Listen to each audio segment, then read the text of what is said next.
Over 400 years ago, an entire town of people vanished from the face of the earth.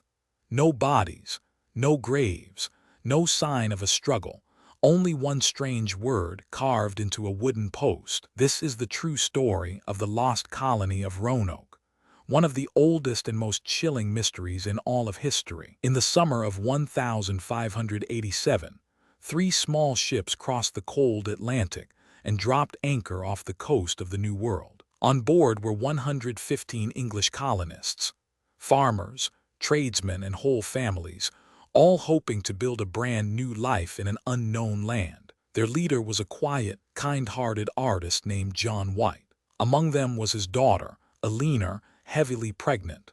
Just days after they landed, she gave birth to a baby girl. They named her Virginia Dare, the first English child ever born in America. But this new world was not kind. The land was harsh, the food was scarce, and the colony was struggling from the very first weeks. Worse still, the native tribes nearby did not trust them. Years earlier, other Englishmen had betrayed and attacked their people. The fear became real when one colonist, alone by the water-catching crabs, was found killed. By autumn, the truth was undeniable. Without more supplies, not one of them would survive the coming winter. So they made a desperate choice. They begged John White to sail all the way back to England, alone, and return with help. He did not want to leave his daughter, or the granddaughter he had held only once.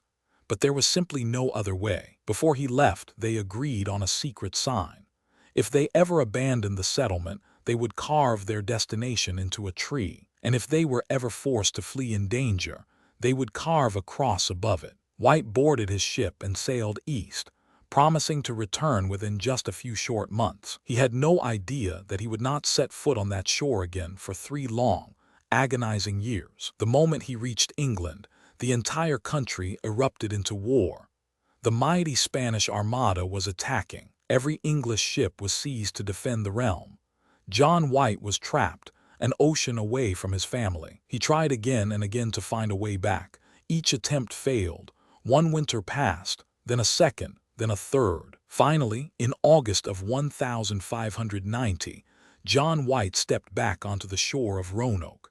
It was his granddaughter's 3rd birthday. Heart-pounding, he climbed the hill toward the settlement, calling out their names into the wind. But at the top there was only silence.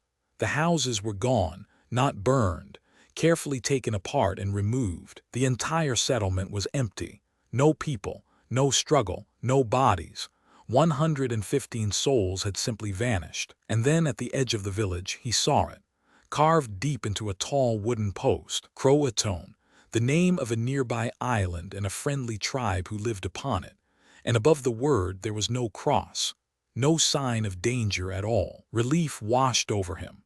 Surely, he thought, his family had simply gone to live among the Croatoan people. He begged the captain to sail there at once, but the sea refused. A violent storm rose up, tore their anchor away, and drove the ships out into open water. They could not turn back. John White was swept away from his family for the very last time. He died in England years later, never knowing what became of them. Some believe the colonists joined the Croatoan tribe. Years later, travelers spoke of natives with gray eyes and English faces. Others say they were lost forever to the sea. More than 400 years later, the lost colony of Roanoke remains unsolved. An entire community gone without a trace, and all they left behind was a single word: